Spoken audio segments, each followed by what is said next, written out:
commencer maintenant, nous allons commencer maintenant un commentaire exceptionnel sur un des géants de notre histoire. Un des géants de notre histoire. Pourtant, l'histoire du peuple juif, elle est riche.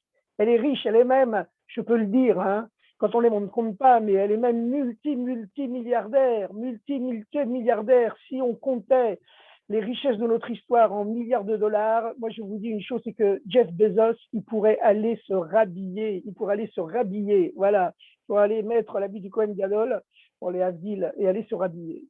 Et maintenant, je vais vous dire une chose, nous allons parler maintenant d'un des géants de notre histoire. Nous allons parler du fils d'Abraham, Abraham avait deux fils, vous allez me dire, mais quand même, lorsque Dieu lui a ordonné d'aller apporter son fils en sacrifice, Dieu lui a dit, et bincha, ton fils, il n'y en a qu'un, Asher celui que tu aimes. Abraham a répondu, je les aime tous les deux, lui, Yitzhak et Ishmaël. Dieu lui a confirmé Yitzhak, car c'est lui ton véritable fils, au sens de ton véritable héritier spirituel, pas seulement ton fils génétique, mais ton fils spirituel. Yitzhak, c'est véritablement une âme fabuleuse. C'est une âme fabuleuse, c'est un destin fabuleux, mais c'est aussi une âme fabuleuse au point que lorsque le Mashiach, le Messie sera là, lorsqu'on s'adressera à Yitzhak, on lui dira, c'est toi notre véritable père, c'est toi notre premier père, ce n'est pas Abraham, ton père, ni Yaakov, ton fils, mais c'est toi qui es notre père. Pourquoi? Parce que Yitzhak, Yitzhak, dans la Kabbalah, c'est le Tzimtzum Arishon, hein, c'est la rigueur suprême qui s'est manifestée sur terre. Comme Abraham, c'était l'amour divin du premier jour qui avait créé l'eau et la lumière, qui s'est manifesté une deuxième fois dans le monde avec Abraham. Le chesed de la tzilut, la bonté du premier jour qui avait créé l'eau et la lumière, qui s'est redescendu dans le monde, dans l'âme d'Abraham, eh bien, le deuxième jour, c'est la sévérité de Dieu, la rigueur divine qui s'était manifestée en séparant le spirituel du matériel, en séparant les eaux célestes des eaux terrestres, les eaux d'en haut des eaux d'en bas. C'est-à-dire, pour ça, il fallait que la sévérité absolue de Dieu se dévoile, la rigueur absolue se dévoile. Et bien ça, c'était Yitzhak. Et vous savez que la rigueur, elle a des qualités que la bonté, que le chesed n'ont pas. C'est que la rigueur, en vérité, c'est une bonté à la puissance, à une puissance infinie qui se manifeste avec une force, une puissance, une lumière qui quelquefois aveugle, quelquefois elle aveugle parce qu'elle est trop puissante. Mais c'est toujours la bonté. Évidemment, et ensuite, il y a Tiferet, la miséricorde, elle qui c'est la miséricorde du troisième jour, qui est tellement haute qu'elle a pu réconcilier les opposés, la bonté d'Abraham et la rigueur de Yitzhak, la bonté du premier jour et la rigueur du deuxième jour, elle a pu les réconcilier dans une dimension plus haute. Ça, c'est la miséricorde de Yaakov, car c'est sur la miséricorde fondamentalement qu'a été créé le monde. En tout cas, si Abraham, lui, était le fils d'un païen, car le père d'Abraham, Terach, c'était un païen.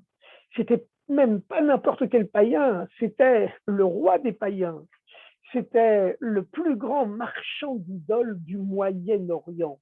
Le Moyen-Orient, c'est quand même une vaste région qui inclut, comme vous le savez, le Moyen-Orient, il part de l'Afghanistan et il va jusqu'à la Grèce. Donc, c'est un vaste territoire qui peut inclure aussi les territoires d'Asie centrale comme l'Ouzbékistan, le Tadjikistan, le Kyrgyzstan, le Turkménistan et une bonne partie de l'Afrique du Nord.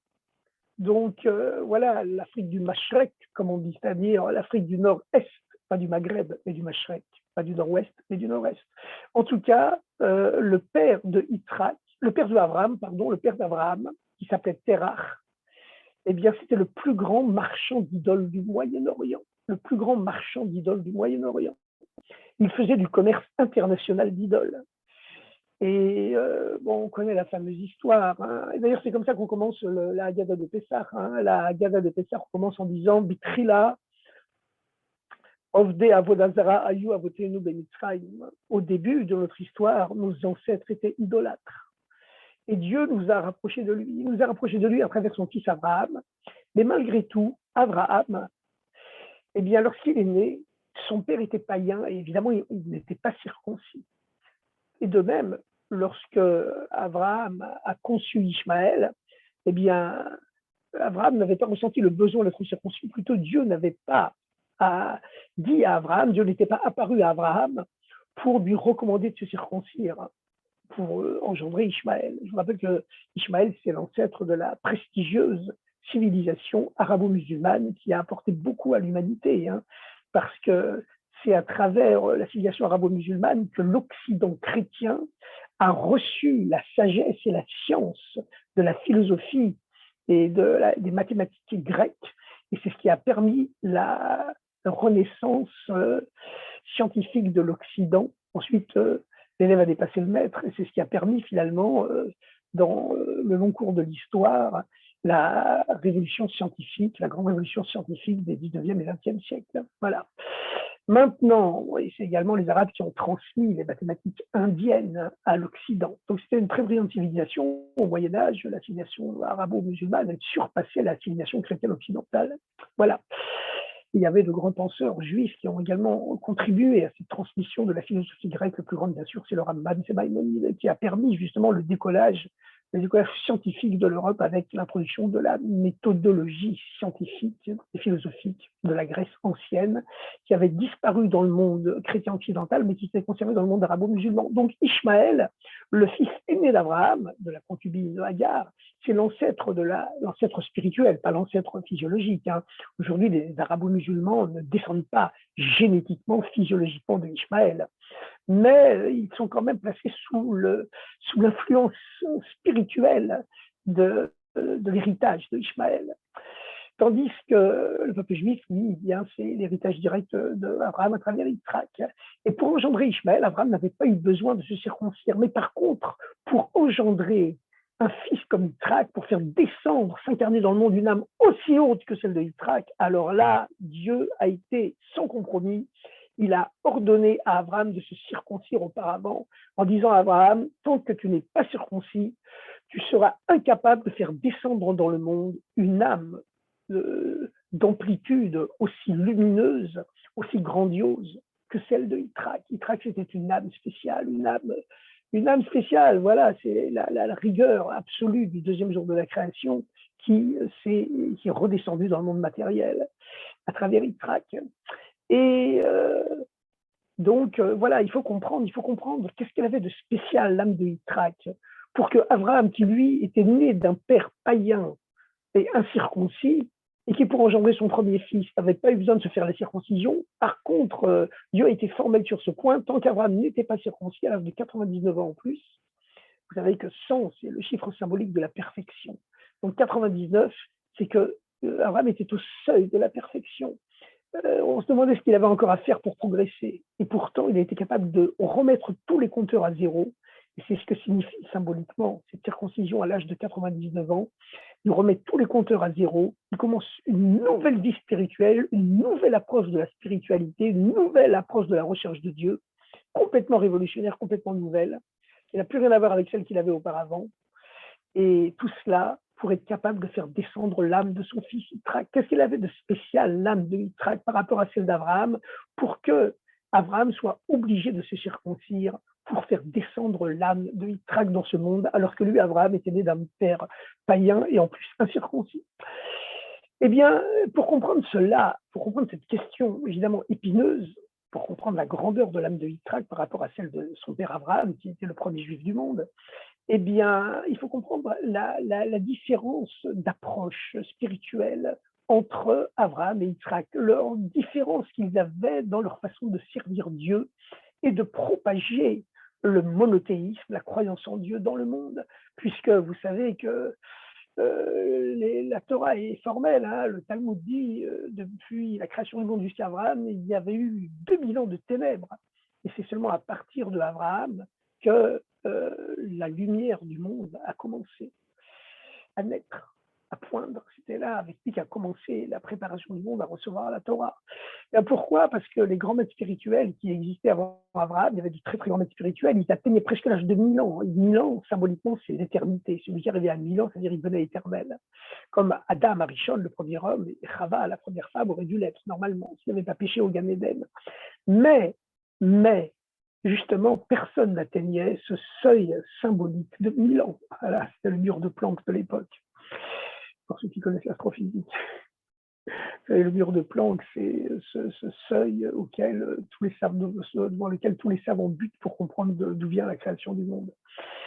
Alors, c'est là où tous les calculs, toutes les équations s'annulent et disparaissent. Eh bien, Abraham, donc, il avait une façon à lui de servir Dieu, et Yitzhak, c'était une façon opposée de servir Dieu. Mais tous les deux, bien sûr, servent à Dieu à leur façon, à travers le prisme de leur âme. Abraham est comparé à l'eau, et Yitzhak est comparé au feu. Voilà, c'est la différence. Vous savez très bien qu'il n'y a rien de plus opposé que l'eau et le feu. L'eau, elle descend du ciel sur la terre, elle descend de Dieu vers les hommes. C'est pourquoi la Torah est comparée à l'eau, parce que l'eau descend du ciel vers la terre, et la Torah descend de Dieu vers les hommes. Elle a été donnée par Dieu à l'humanité, à travers le peuple juif, bien sûr. Mais quand le Mashiach sera là, elle deviendra finalement l'apanage de toute l'humanité, puisqu'il est écrit qu'à ce moment-là, les Juifs seront reconnus comme les maîtres spirituels de l'humanité. Ça leur donnera sûrement pas d'orgueil, ça ne donnera sûrement pas d'orgueil. Au contraire, ça accroîtra encore notre sens de l'humilité, de la modestie et surtout de la responsabilité. Mais en tout cas, comme le disent les prophètes, à cette époque-là, il y aura plusieurs milliers de personnes qui s'attacheront à chacun des quatre coins de tes petites sites et qui viendront te dire « transmets-moi la vérité ». Mais en tout cas, puisque Torah Temet, c'est la Torah de vérité. Mais en tout cas, vous savez que le mot Emet, il contient 3 lettres. Aleph, la première lettre de l'alphabet, Tav, la dernière, et même celle qui est au milieu, c'est-à-dire que la vérité est toujours au milieu. Mais en tout cas, Abraham, donc, il est comparé à l'eau. D'ailleurs, lorsqu'on fait la prière de la pluie, dans le Moussaf de Shmini Atzeret, on dit la prière de la pluie, la prière de l'eau, on dit Tachor et Av. Souviens-toi du Père, le premier Père Abraham, qui te suivait comme l'eau. Et Abraham, il voyageait dans tout le Moyen-Orient, dans tout le monde connu de l'époque, dans le but d'apporter l'eau à toute l'humanité, d'apporter l'eau de vie, Maïm Chaim, l'eau de la spiritualité divine, l'eau du monothéisme, l'eau de l'antipaganisme, l'eau de la Torah, à tout l'ensemble de l'humanité. Et c'est lui qui a réconcilié l'humanité avec Dieu. Vous savez comment il se comportait Abraham, il se comportait avec hospitalité. Voilà, il avait fondé un grand Beit Rabat dans le désert, au milieu du désert, et tous les gens qui passaient dans le désert, même les idolâtres les plus complets, eh bien, ils pouvaient manger, dormir gratuitement dans son Beit Rabat, dans son hôtel. Attention, c'était un Beit Rabat de luxe, un palace 5 étoiles. Et il servait à ses invités du pain blanc, alors qu'à l'époque, les gens mangeaient du pain noir, de la viande extrêmement raffinée. Lorsqu'il a reçu les 3 hommes qui en vérité des anges, mais lui ne savait pas, il pensait que c'était des hommes. Songez qu'il a fait faire l'abattage rituel à 3 veaux pour leur donner à chacun le meilleur de chaque veau, là, une langue de veau à chacun, comme le souligne notre commentateur Rachid. Eh bien, donc c'est par cette stratégie de l'hospitalité, il avait une tente qui était ouverte avec 4 portes pour les 4 points cardinaux, pour ne jamais rater un invité. Et lorsque Dieu est venu lui apparaître au 3e jour après sa circoncision, le jour où on souffre le plus, il était assis à la porte de sa tente en train de souffrir. Et le Midrash nous dit que Dieu, à ce moment-là, a fait apparaître un charab, un khamsin, une canicule terrible dans tout le Moyen-Orient pour dissuader tous les voyageurs de sortir afin justement de ne pas fatiguer Abraham, connu pour sa recherche des voyageurs, des étrangers et son culte de l'hospitalité.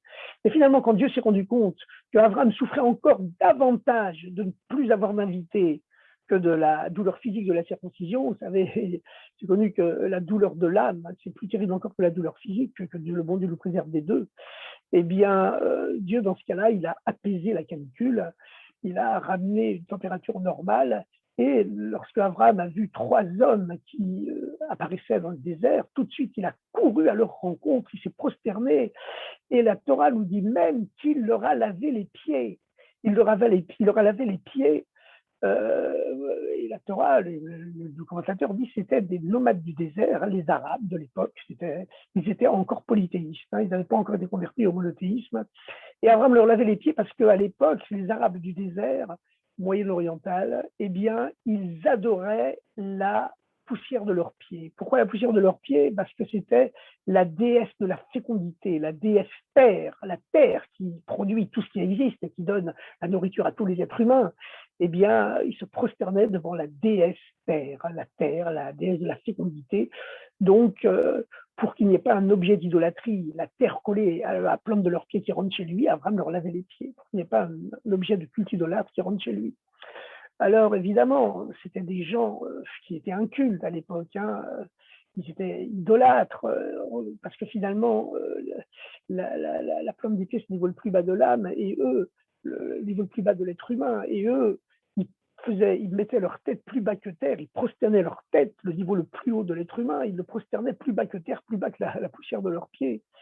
Et des gens qui étaient à ce niveau-là, eh bien, Abraham ne les méprisait absolument pas. Au contraire, il leur montrait le plus grand amour, la plus grande générosité. Il leur donnait tout le luxe nécessaire dans son palace au milieu du désert, son Betrabat, comme je l'appelais tout à l'heure, au milieu du désert. Et puis, à la fin, évidemment, les gens le remerciaient. Mais Abraham leur disait à ce moment-là, ne me remerciez pas, remerciez celui qui a parlé et qui a créé le monde et qui continue de parler, car le Verbe divin retentit en permanence dans l'éther cosmique, et Dieu recrée le monde du néant à l'être à chaque instant. C'est lui qu'il faut remercier, de vous recréer sans arrêt et de me recréer moi, de nous recréer tous du néant à l'être à chaque instant. Alors évidemment, ces païens du désert, hein, ces nomades qui passaient leur vie sur leurs chameaux, ils n'avaient pas l'habitude d'entendre de tels langages. Ça leur semblait véritablement bizarre. Donc ils répondaient à Abraham, écoute, c'est un type très très bien, hein, c'est un type très très bien, en plus tu étais quelqu'un de tolérant, nous aussi on est tolérants, donc toi tu as ton Dieu, nous on a le nôtre, et voilà, on en reste là. On te respecte, on te tolère, et toi tu nous tolères aussi. Abraham, dans ce cas-là, il disait, garçon, l'addition, et il y avait Ishmaël qui arrivait. Et l'addition, elle était salée, elle était extrêmement salée. Et lorsque les gens s'étonnaient, ils étaient ébahis, mais pourquoi c'est si cher? Abraham leur répondait, ben, écoutez, vous êtes en plein désert ici, vous êtes en plein désert, qu'est-ce qui va vous servir, vous apporter comme ça du vin, de la viande de haute qualité braisée en plein désert? Non, dites-moi, c'est normal, il faut payer le contexte dans lequel vous êtes, c'est normal. Bon, alors, quand les gens voyaient qu'ils rentraient dans de tels problèmes, hein, des prix tellement exorbitants, ils disaient, oh, mais si on remercie le Dieu qui crée le monde sans arrêt du néant à l'être à chaque instant, alors dans ce cas-là, c'est vraiment gratuit. Ah oui, c'est complètement gratuit. Bon, bah alors on remercie celui qui a parlé, et le monde a été, et qui l'a créé sans arrêt du néant à l'être à chaque instant. Et c'était gratuit. Alors vous allez me dire, c'est parfaitement hypocrite, hein, c'est même enfantin, c'est bizarre que Abraham, avec cette stratégie-là, il est réconcilié à Dieu avec le monde. Eh ben oui, c'est comme ça et pas autrement. Parce que Abraham, en vérité, avait planté une graine dans leur âme. Il avait planté une graine, une semence dans leur âme. Et cette graine, elle allait pousser, faire des fleurs et faire des fruits, même si ça allait prendre du temps. Pourquoi? Parce que ces gens, après, ils réfléchissaient. Après tout, tous les êtres humains ont été créés à l'image de Dieu, donc ils ont tous un cerveau qui est créé, entre guillemets, c'est une façon symbolique de parler, évidemment, une façon allégorique de parler, mais quand même, l'être humain a été créé à l'image de Dieu. Donc l'être humain, il a en lui un cerveau qui lui permet de réfléchir et de concevoir les grands desseins divins. Donc les gens réfléchissaient, ils se disaient, mais c'est pas possible. C'est pas possible. Cet homme, il dépense des millions et des millions uniquement pour qu'on remercie le Dieu unique qui crée le monde sans arrêt du néant à l'être à chaque instant. Il doit y avoir quelque chose dedans, hein, il doit y avoir quelque chose là-dedans. Il doit y avoir quelque chose là-dedans. Et voilà. D'ailleurs, ça me fait penser à la fameuse histoire qu'a raconté le rabbi avec le célèbre donateur, le grand philanthrope, le grand millionnaire, M. Chase, à la Shalom, qui le repose en paix, qui était un très grand donateur, un très grand philanthrope, et qui a raconté, c'est le rabbi qui a raconté cette histoire. Un jour, il était sur son yacht et il voulait faire sa prière du matin, donc il a demandé au capitaine où se trouve l'Est, s'il vous plaît. Le capitaine lui a dit l'Est, c'est par là. Et à cause de au moment de Mincha, il a demandé au capitaine où se trouve l'Est, s'il vous plaît. Le capitaine s'est un peu demandé, mais quoi, il ne me fait pas confiance, qu'est-ce qui se passe? Et puis lorsqu'il est venu le lendemain arrive, il a encore demandé au capitaine. Alors là, le capitaine, il s'est énervé, il a dit, écoutez, c'est vrai que vous êtes le patron, c'est vous le milliardaire, le yacht vous appartient, mais enfin, c'est moi le capitaine. Donc c'est moi qui suis censé savoir où est l'Est et où est l'Ouest, arrêtez de me demander sans arrêt quand vous ne me faites pas confiance. Alors, Chase l'a calmé en lui disant, non, non, mais enfin, je vous fais parfaitement confiance, c'est justement pour ça que je vous demande, c'est parce que je vous fais confiance. Mais c'est parce que je dois faire ma prière. Je dois faire ma prière et je dois donc me tourner vers Jérusalem. Et lorsqu'on est à Jérusalem, on se tourne vers le Kodesh Kodashim, bien sûr. Alors, il a dit, ah bon? Et il a vraiment été perturbé. C'est ça que raconte le rabbi dans un Fabra Ingal. Il a été perturbé, ce capitaine, au point qu'il s'est dit, si un homme riche comme lui, que Dieu a béni, qui est multimillionnaire, il prend du temps comme ça, il a fatigue pour se demander 3 fois par jour où est l'Est afin de prier Dieu. Ben, franchement, ça veut dire que la croyance en Dieu, c'est vraiment quelque chose d'important, c'est vraiment quelque chose.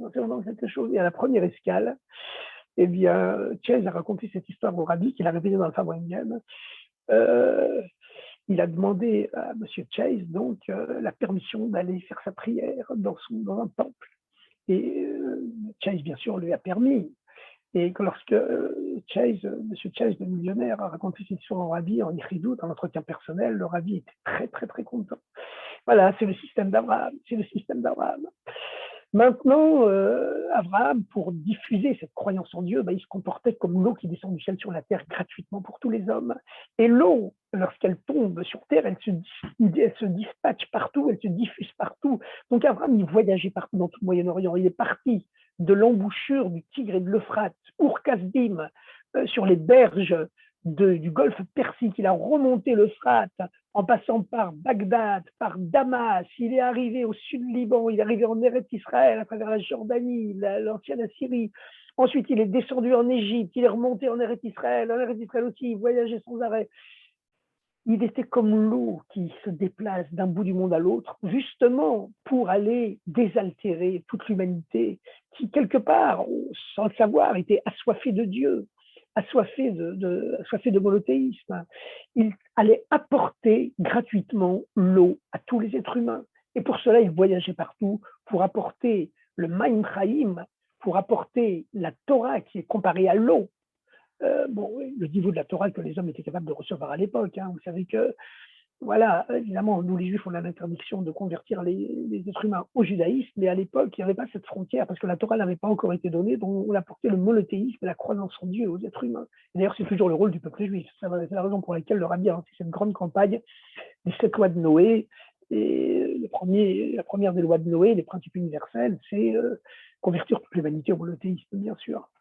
Mais évidemment uniquement par la douceur, par Darké Noam, Darké Shalom, par des paroles de douceur et des paroles de paix. Et donc, ça c'était Abraham. Maintenant, Yitzhak n'a jamais bougé de chez lui. Il n'a jamais voyagé hors d'Eretz Israël. Lorsque la famine s'est abattue, de plus au Moyen-Orient à l'époque, et qu'il a voulu faire comme son père, prenant son père comme modèle, c'est normal, c'est une tentation normale pour un fils de prendre exemple de son père. Il a voulu aller en Égypte, eh bien, Dieu lui a interdit de descendre en Égypte. Non, tu es quelqu'un qui est né d'une goutte sainte, d'une tipak dosha, tu dois rester en terre sainte. Pourquoi? Parce que comme le service de Dieu d'Abraham était comparable à l'eau, le service de Dieu de Yitzhak était comparable au feu. Comme l'eau, elle descend du ciel vers la terre, le feu s'élève sans arrêt de la terre vers le ciel pour se ressourcer au feu céleste dont il est issu. Et même si le feu sait que lorsqu'il va brûler, il va se ressourcer au feu céleste dont il est issu, eh bien, il va détruire ce qu'il fait vivre, il va détruire, consumer, détruire le bois ou tous les matériaux qu'ils font vivre. Eh bien, c'est pas grave, si ça lui est égal. Lui, ce qu'il veut, c'est remonter à sa source. C'est pourquoi le feu, c'est le plus noble des 4 éléments. Le plus noble, le plus pur des 4 éléments, parce qu'il ne fait que monter. Les 3 autres éléments, ce sont l'air. L'air, il ne descend pas, mais il plane. Comme il est écrit dans Bereshit, le souffle de Dieu, c'est-à-dire l'air, eh bien, il plane sur la face des eaux, mais il ne monte pas. Tandis que le feu, lui, il monte. Et puis ensuite, il y a la terre. L'eau et la terre, qui eux sont des éléments attirés par le bas, qui descendent sans arrêt.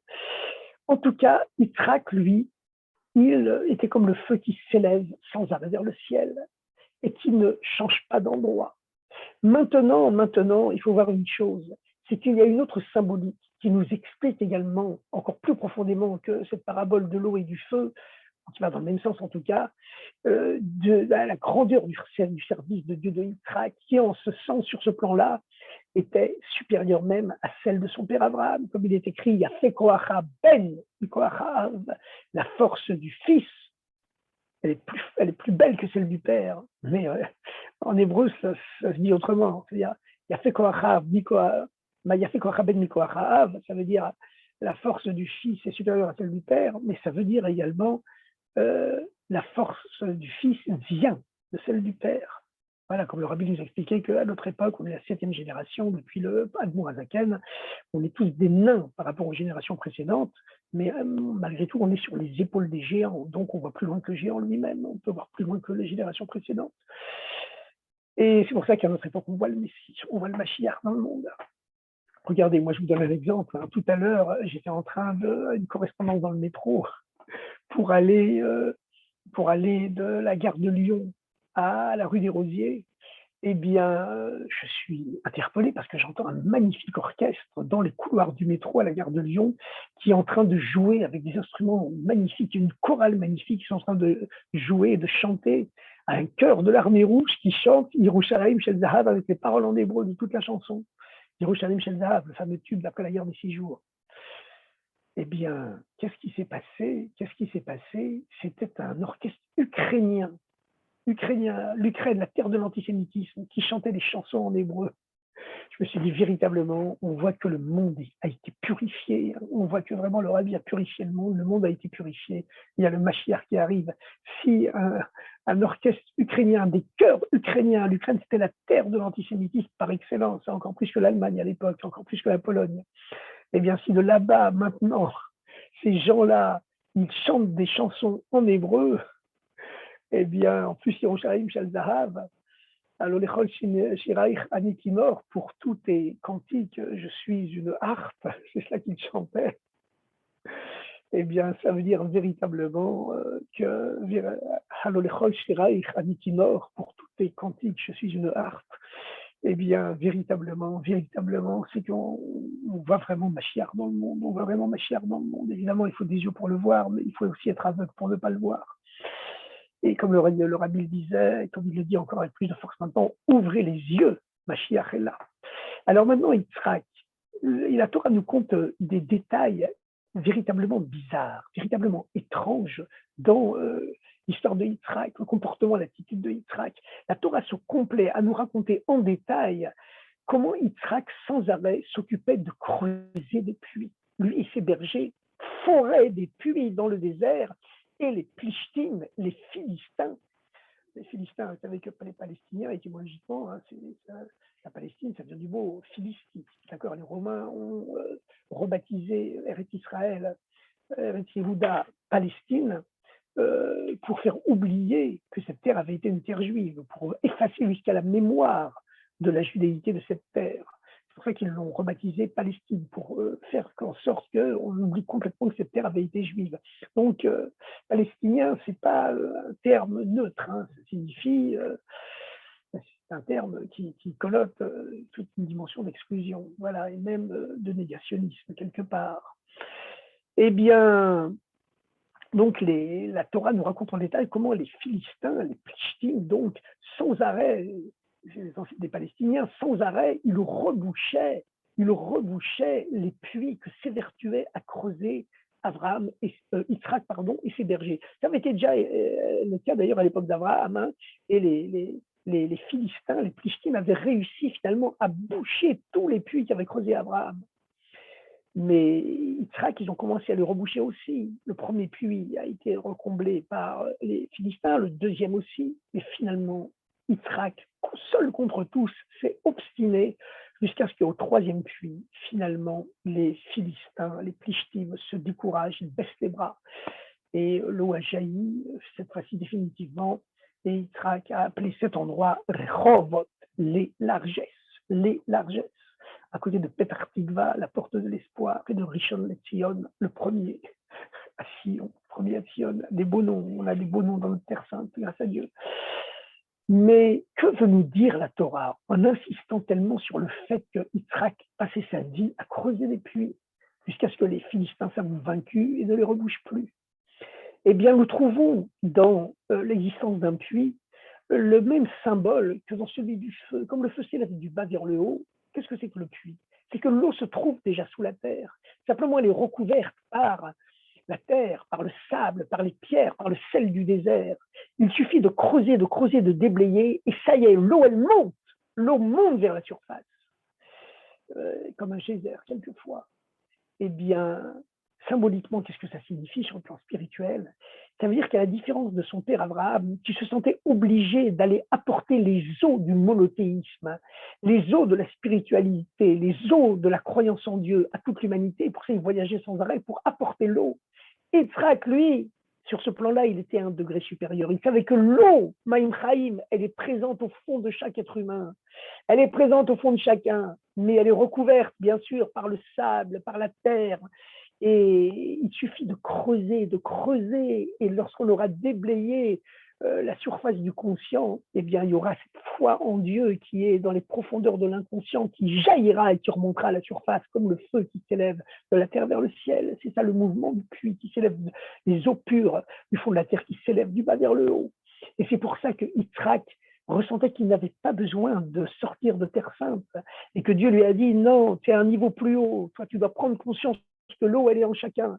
Il faut simplement enlever la terre, le sable, les pierres qui recouvrent la croyance en Dieu, qui est cachée au fond de chaque être humain, et cela jaillira, cela montera pour former enfin un monde messianique.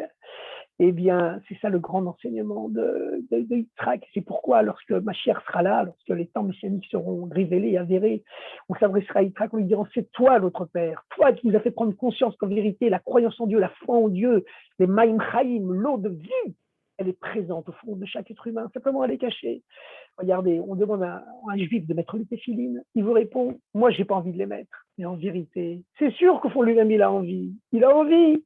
Mais seulement cette envie, elle est recouverte par le sable du désert, par la terre du désert, la terre inculte, par les pierres, par le sel, le sel de l'amertume.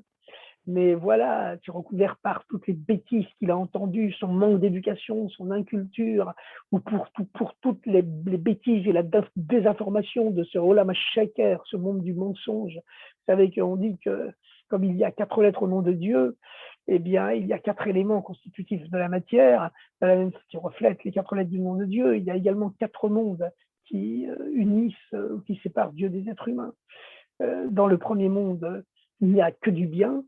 C'est le monde de la Tilout, le monde du feu d'ailleurs, où il y a un seul élément, c'est le feu. Dans le deuxième monde, il y a déjà un petit peu de mal. C'est le monde où il y a déjà de l'air qui ne fait pas que monter, il plane, mais il ne monte pas uniquement à côté du feu. C'est ce qu'on appelle le monde de Bria, de la création. Et puis ensuite, il y a un troisième monde, le monde de Yetzira, le monde de la formation, où le bien et le mal sont à égalité. Et puis il y a le quatrième monde, c'est le nôtre, où le mal est plus fort que le bien, il est supérieur au bien, et en plus, ce qui est encore plus grave, c'est qu'il est mélangé avec le bien. Ce qui veut dire que les gens font le mal en étant sûrs qu'ils font le bien, et quelquefois ils font le bien en étant sûrs qu'ils font le mal. Mais parce qu'en vérité, il n'y a que la Torah qui peut nous dire ce qui est le bien et ce qui est le mal, ce qui est à droite et ce qui est à gauche. Voilà. La Torah qui est présente dans tous les mondes, et qui, dans ce monde-là, elle est capable d'apporter la clarification entre le mal et le bien. Alors, chers amis, donc Yitzhak, il avait cette capacité d'une conscience plus haute, pas la peine d'aller apporter, se fatiguer pour apporter l'eau gratuitement à tout le monde. L'eau, elle est chez chacun. Il faut faire prendre à conscience à chaque être humain que l'eau, elle est au fond de lui-même. Et que lorsqu'on va déblayer et on va lui faire prendre conscience même que lui-même, il doit déblayer lui-même cette terre, ce sable, ce sel, ces pierres du désert qui recouvrent les eaux vivantes, les eaux de la foi, les eaux de la conscience divine qui sont cachées à l'intérieur de lui, dans les sous-sols, les tréfonds de son être, eh bien, à ce moment-là, l'eau, elle montera, elle arrivera à la surface. Alors maintenant, il y en a certains chez qui les couches, les nappes phréatiques, elles affleurent, elles sont presque à la surface du sol, et il y en a, elles sont à 1000 mètres de profondeur, donc il faut forer très profondément. Mais Yitzhak ne se décourageait jamais.